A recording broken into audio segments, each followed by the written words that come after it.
my peeps and peepettes? I'm back for another Transformers Power to Prime video review with Legends Class Dinobot Slash. I'll say that again, Dinobot Slash. That's right.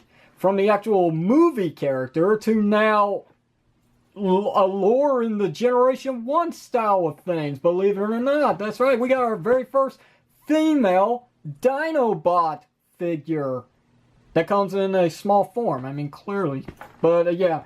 Anyway, before we take a look at the figure that's being boycotted by many Generation 1 fans, let's put her aside for a moment and take a look at the packaging as partake of every single video review on this channel. So, as you can see, nice artwork of her Raptor mode. Very cool. I like the fact that her eyes are glowing there, making her look more sinister. She's hunting down her prey. Check it out. We got the Misaligned Generations logo at the top right corner, which I forgot to mention in the last video review. I'm sure somebody said it by now. Transformers right here. Dinobot Slash, Legends Class, Power to Primes, ages 8+, Hasbro's logo, Autobot logo. On the side here, the same artwork of Dinobot Slash, Power to Primes, Transformers Generations. Nothing on the bottom, nothing on this side, onto the back here, and there it is. We have the authentic Transformers logo, which is letting you know that if it doesn't say authentic, it's a knockoff. Up here, we've got Dinobot Slash. We got a brief little summary here. Elite Tracker always finds her target. Wow, that's kind of what I actually said when I was going through this artwork. Yeah, so pretty nice. 12 steps of transformation for a Legends class figure? Okay, sure, whatever. And there's not much else to really say here, except that, hey, a Prime Master feature. I'm already sick of the Prime Master stuff, and I haven't even reviewed one single Prime Master yet, because I can't even find them. Anyway, let's bring in the figure, lower the camera, get the camera to freaking focus on the figure again. Here we go. Side comparison. So here's Dinobot Slug compared to her. Not too bad. Here's Dinobot Swoop. Compared to her, you get the idea. She's pretty small. And, you know what, I'm not even going to bother putting him in his T-Rex mode. There's Dinobot Grimlock compared to her. There you go. Sorry, as you can tell, she's the 4th Dinobot action figure out of Wave 1. And again, a lot of people are boycotting her because she is not truly canon to Generation 1, but now she kind of is now, thanks to Hasbro. Hey, it's their thing. They can do whatever they want. They own the Transformer rights. Just remember that. The fans didn't make Transformers. They made Transformers. We just made it what it is today. We made it popular.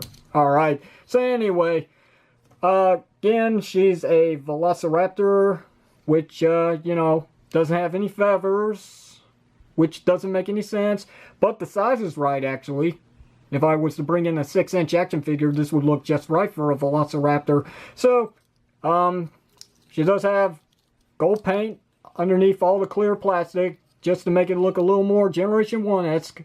So yeah, for a character that's not Generation 1, this works. I mean, it does blend in with all the other Dinobots, as I showed off. Same colors, silver, red, dull gray plastic, gold, clear plastic, black. It's nice. Very small, and very cool looking, and you do get quite the stance of play on this figure. You do have swivels here, and you do have this hinge due to transformation. The jaw does open and close, as I demonstrate right here. I think, no, that's about as far as it goes. Yeah, the head does actually go back. It doesn't go forward. Then by that I mean she can't look down, she can look forward. But that's all due to transformation.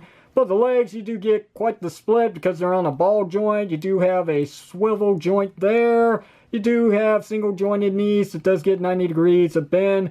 And then you've got up and down movement if you disassemble the hand, obviously, here. So you do get some movement at the feet.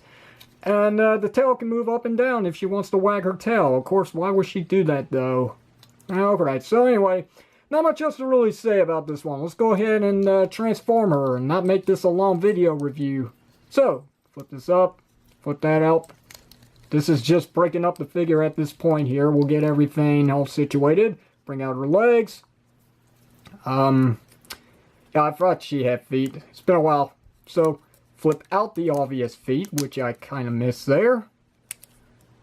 You can. There's really nowhere to actually grab and pull. So, let's split out the legs like so.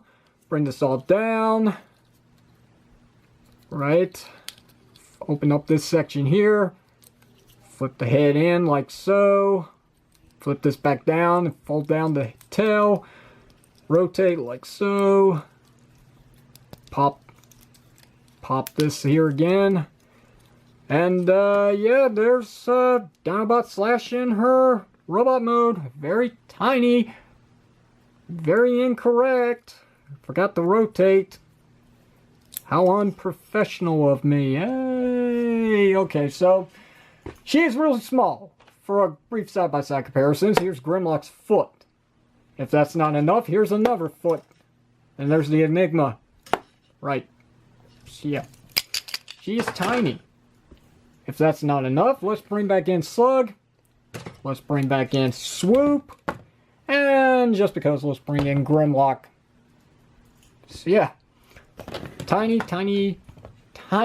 Scout class / Legends class action figure. So we're going to have to lower the camera just to get her in the middle here.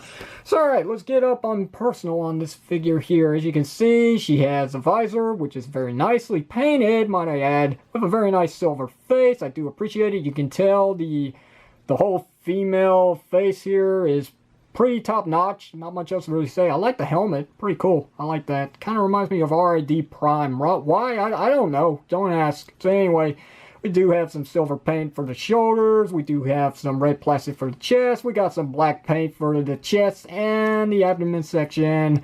Black plastic for the elbows. Black painted hands, which I was not expecting on a budget for this figure. We do have obvious kibble going on here, which there really isn't nothing much you can do about all this anyway. You do have some more paint down here with gold for the kneecap, red section, and then the feet are black, and so is the thigh section here. So yeah, there's your degrees of paint application on this guy. Gal, sorry, my bad. She does also have an all-out symbol right there. If the camera will focus in, if it will try to focus in on something so small, you can kind of see it, It's really blurry, but hey, it's not my fault. It's a terrible camera. So articulation on her. She has a swivel head. She's got ball-jointed shoulders, which does allow quite the range of play. Do have a bicep swivel joint, which is nice. Single-jointed elbows. Does get 90 degrees of play. Nothing at the wrist. Let's see. Nothing at the waist. That's right. Ball jointed legs, you do get this much movement up. You do get this much back until it starts hitting things back here with the obvious kibble. Do have a 5 swivel joint, which is very nice. You do have single jointed knees that does get 90 degrees of bend, and then you have a hinge joint for up and down movement at the feet due to transformation. So for a very small action figure, it's probably no bigger than a Tomy-sized Sonic the Hedgehog action figure. This figure does have quite the range in articulation, which I'm actually impressed. The only sad part is she doesn't have a weapon. But then again, this is only the first take of Dinobot Slash in the canon and lore of Generation 1. So maybe the next incarnation of Dinobot Slash, we might get a deluxe figure with actual weapons, some better contents rather than just the obvious instructions and trading card, which I did not go through, so I'll go through it now. Once again, very nice artwork. I love it. Very cool. Dinobot Slash onto the back, and here we have Prime Master Micronus Slash. Power links to share her tracking ability. Yay. Alright, so that's really going to do it for this video review. I can recommend her. I mean, don't fuss about her being a new character to the Dinobots. Hey, people are complaining that the Dinobots are combiners at this point. But it's something new. It's something different. It's a fresh take on the lore of Generation 1. And if you don't like it, well, you know, you still got your Generation 1 from way back when, okay? Hasbro's not insulting you one bit, okay? They're just moving on with the times. Things are getting better at this point, not worse. I will say she is a nice welcome to the Transformers, period. I mean, what else can I say beyond that? It's very cool to have our very first official female Dinobot action figure. It's very nice. Just like the same way it's very nice to have our very first official Dinobot combining team for the Dinobots of Generation 1. I know there was Power Core Combiners Dinobot team, but that wasn't Grimlock, that wasn't Snarl, that wasn't Sledge, that wasn't Swoop, that wasn't Slug, that wasn't Slash. Not much else to really say about that. Those were not the Dinobots that I grew up with. These are the Dinobots I grew up with. Maybe not the best incarnation on these figures, but I will say for what they are, the play value on these is top notch. So once again, I recommend every single one of them. Hopefully Wave 2 won't take so freaking long to get here so I can finally put together Volcanicus. But in the meantime, I've still got another one to review at this point. So let's slide these figures away for a moment so we can take a look at the next video review on this channel. See, there you go, spoiler alerts. Feel free to come back if you feel like it, but until then, questions and comments, you know what to do. Hit it down below in the comment section of the video. If you like today's video review, hit the thumbs up button. If you haven't already, sub up because it's becoming very important at this point in time. And until the next video review, which is... This is the unprofessional toy reviewer, Redis Power, signing off saying thank you very much for watching this, and I'll see you whenever you see me.